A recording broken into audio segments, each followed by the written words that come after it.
সৃষ্টি হয়।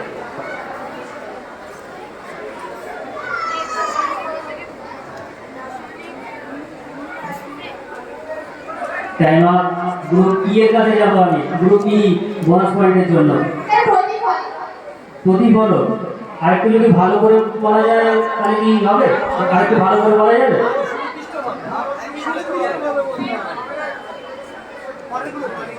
পরের গ্রুপের কাছে যাবো। আভ্যন্তরীণ পূর্ণ পরিফলন একদম সঠিক উত্তর দিয়েছে গ্রুপ এফ। গ্রুপ এফ সঠিক উত্তর দিয়ে ওরা 5 বোনাস পয়েন্ট পেল। গ্রুপ বি এর পরে এবারে আমি যাব গ্রুপ ই এর কাছে। গ্রুপ ই তোমাদের জন্য আমার প্রথম প্রশ্ন, পৃথিবীর উচ্চতম বাড়ি কোনটি? পৃথিবীর উচ্চতম বাড়ি তার নাম কি?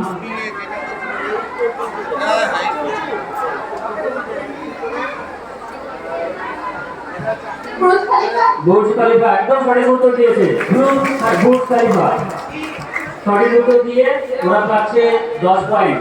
ওদের কোশ্চেন ছিল গ্রুপ বি এর।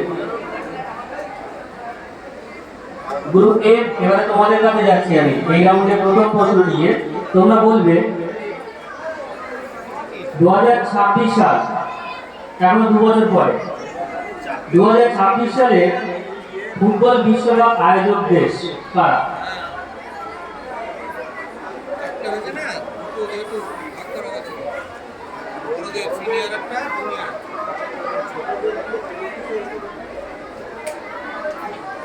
টাইম এগিয়ে যাচ্ছে। টাইম ভারতবর্ষ একেবারেই গুরুত্ব। তারপরে গ্রুপ জি এর কাছে যাবো বোনাস পয়েন্টের জন্য। না, সৌদি আরব সঠিক উত্তর হলো না। গ্রুপ এইচ এর কাছে যাবো। না, পারবে না, পাস। গ্রুপ এ, গ্রুপে কাতার। কাতার সঠিক উত্তর নাই, কাতারে হয়ে গেছে। USA, Mexico, Canada. Very good. USA, Mexico, Canada তিনটে দেশ মিলে 2026 সালে ফুটবল বিশ্বকাপ আয়োজন করবে। মেক্সিকো, আমেরিকা এবং কানাডা। এই তিনটে দেশ, ওদের জন্য জোরে হাততালি দাও। অনেকেই জানে না এটা।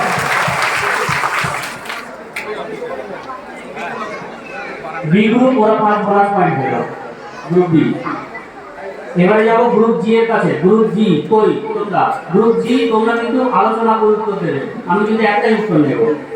গ্রুপ জি তোমরা বলবে কোন সঙ্গীতজ্ঞকে বা সঙ্গীত বিশারদকে মাদ্রাজের মোজার্ট বলা হয়?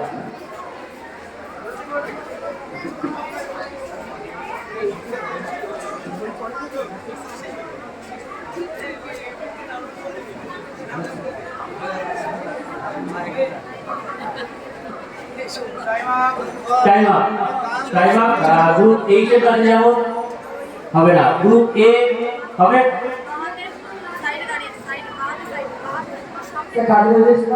কাজী নজরুল ইসলাম নয়। Group B 5 bonus point. দেখো যদি পাও, pass. Group C pass. Group D pass. D pass. আচ্ছা, গ্রুপ ই। গ্রুপ ই, গ্রুপে লতা মঙ্গেশকর। না, লতা মঙ্গেশকর নয়। গ্রুপ এর গেল। আমি গ্রুপ জি এর কাছে প্রশ্ন করেছিলাম, এটা সুতরাং করে ওদের কাছে আর যাবো না। তাহলে কোনো গ্রুপই কিন্তু পেল না, বোনাস পয়েন্ট পেল না। যারা অডিয়েন্স, যারা দর্শক এখানে আছো, যারা প্রতিযোগিতাটা দেখছো, তোমরা কি কেউ বলতে পারবে যে কে হতে পারে মাদ্রাজের মোজার্ট? কারো জানা নেই? আচ্ছা, মাদ্রাজ যেটা বর্তমানে চেন্নাই নামে পরিচিত, দক্ষিণ ভারতের একটা স্টেট, তামিলনাড়ুর অন্তর্গত একটা তামিলনাড়ুর ক্যাপিটাল সিটি, সেখানকার। তাহলে কি বলা যাবে? তা হবে না। তাহলে উত্তরটা আমি বলে দিই। আচ্ছা, ইয়াসিন স্যার চেষ্টা করবেন। হ্যাঁ স্যার বলুন।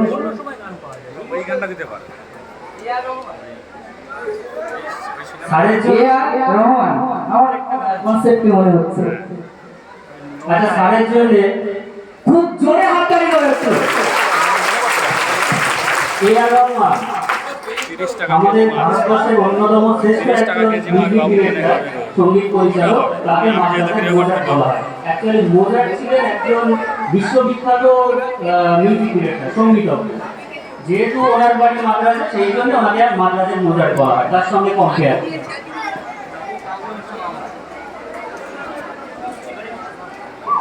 গ্রুপ এইচ, তোমাদের কাছে যাচ্ছি এই রাউন্ডের প্রথম প্রশ্ন নিয়ে। তোমরা বলো, তেঁতুলে কোন অ্যাসিড পাওয়া যায়?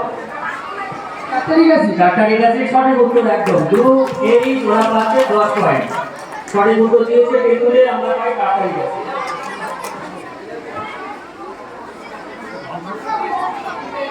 আবার চলে আসবো আমরা গ্রুপ এ এর কাছে। গ্রুপ এ তোমাদের জন্য আমার প্রথম প্রশ্ন, সরি এই রাউন্ডের দ্বিতীয় প্রশ্ন। গ্রুপ এ তোমরা বলবে, দিল্লিতে তোমরা তো জানো যে অতীতে বিভিন্ন শাসক তারা শাসন করে গেছেন আমাদের দিল্লির সিংহাসনে। তো আমার প্রশ্ন হচ্ছে, এই দিল্লিতে সুলতানি শাসন কে প্রতিষ্ঠা করে? কুতুবউদ্দিন আইবক একদম সঠিক উত্তর দিয়েছে। গ্রুপে ওরা পাচ্ছে 10 point.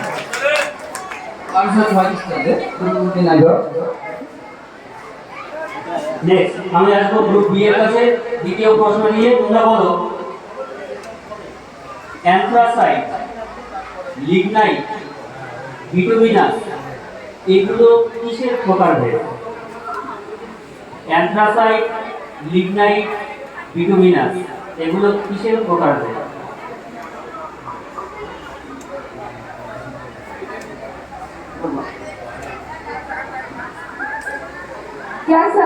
Time up. Group C এর কাছে যাবো আমি। কয়লা। সঠিক উত্তর দিয়েছে একদম। গ্রুপ সি ওরা পাচ্ছে 5 বোনাস পয়েন্ট। এগুলো সব হচ্ছে কয়লার প্রকারভেদ। লাস্টে আরেকটা ভাগ আছে, সেটা হচ্ছে পিট কয়লা, সেটা বলে তো তোমরা বুঝে দিতে।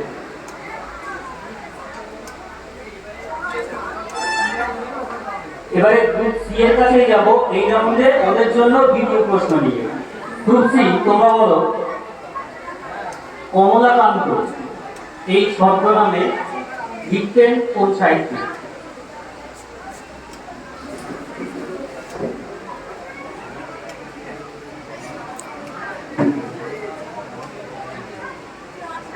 গ্রুপ সি সময় এগিয়ে যাচ্ছে, রাগ করতে হবে দ্রুত।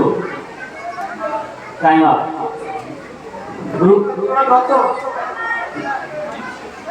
গ্রুপ ডি এর কাছে যাবো বোনাস পয়েন্টের জন্য। গ্রুপ ডি হবে? না হলে তাড়াতাড়ি বলে দাও, রিপিট করবো না। বোনাস হবে না। গ্রুপ ই হবে। গ্রুপ এফ, শরৎচন্দ্র চট্টোপাধ্যায় সঠিক উত্তর নয়। আমি যাবো গ্রুপ জি এর কাছে। না, শঙ্খ ঘোষ নয়। গ্রুপ এইচ, না সঠিক উত্তর হলো না। এদিকে গ্রুপ এ তোমরা পারবে?